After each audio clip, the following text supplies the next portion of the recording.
now it looks almost completely destroyed.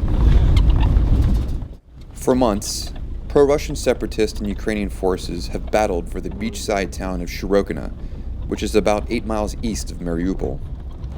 The fighting has been intense. Most of the town has been left in ruins, and of the more than 1,300 original residents, only about 30 remain. It's like a ghost town now. Yeah, it looks like Chernobyl. Look. Despite the February 12th ceasefire, fighting has continued daily, including sniper and machine gun fire, and the use of heavy weapons. But the battle for Shyrokyne has evolved into a static stalemate. Both sides are dug in and refuse to back down. Russian Federation, it's Russian Federation, and Ukraine, it's our country. We are freedom, and we will fight for our freedoms like our fathers and grandfathers.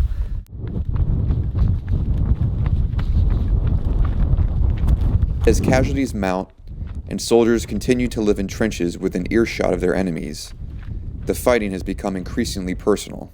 I think our enemy, Russians, it's they like animals, you know, because they drinking so much, they drunk, come here and ask to us as though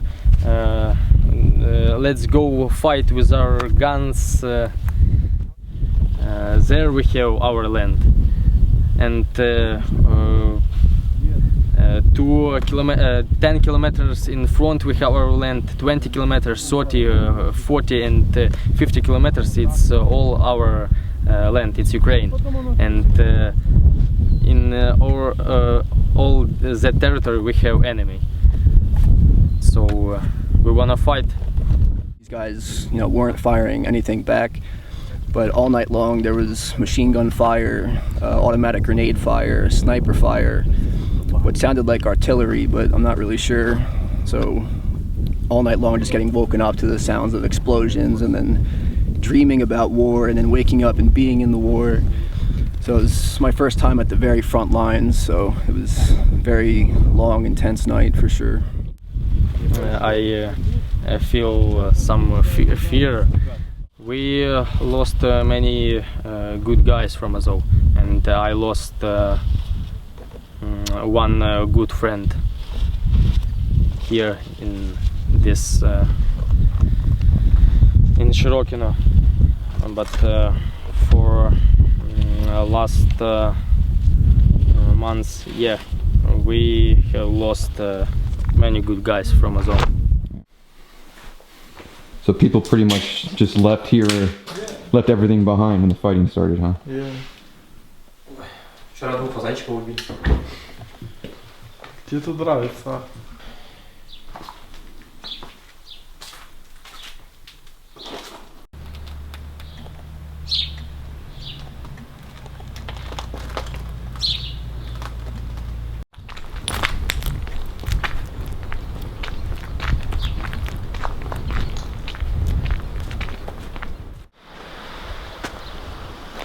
Sad, really sad.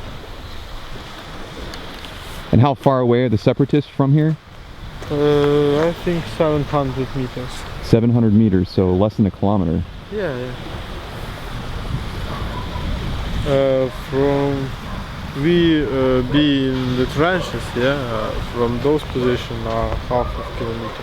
Half a kilometer. So you can probably hear them talking and hear them moving. Yes, we hear when they screamed. We heard when they worked from AK, yeah, and we saw him, and we fight. Does it make it harder to fight somebody that you see so often? No, I think no. As for me, no. It's easy for me. I sit here and wait when I with my friends we go there and shoot the enemy in the very short distance. I wait for that moment and I stay here. I feel easy actually, because I like fighting on the streets. The distance is very short.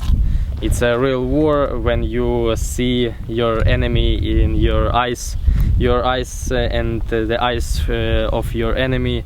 It's very cool because sitting here, it's I don't like it, but it's easy for me.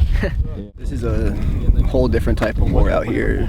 It's very heavy and could get worse. That's the scary part. You know, these guys keep moving farther and farther west, which is really scary. These guys are really doing just such an incredible job holding these lines and fighting off these guys. It's very impressive to see the Ukrainian soldiers and volunteers. Do you think people in Azov could ever make peace with the separatists? Can you ever? I think yes, but Ukrainian must be free country. Yeah, we must free our territories, and then we can live in peace when our land become freedom. Based on what you've seen the last couple of days out here in the trenches, what would you say to people who think the war is over with the ceasefire? War is definitely not over. There's definitely a long road ahead of them here, but these guys are, as you can see, they're dug in, they're prepared, they're dedicated, and they'll be here as long as it takes. The idea for demilitarization of this of Shyrokyne and other villages and cities, because it's a very bad idea. It looks like our guys died for what? Take our guns and go home. We can do this, and we don't like it because it's very big price to take this territory, and the price it's many lives of our guys. So how we can take all these weapons and go home? I don't think so. From Shyrokyne, Ukraine for the Daily Signal, this is Nolan Peterson.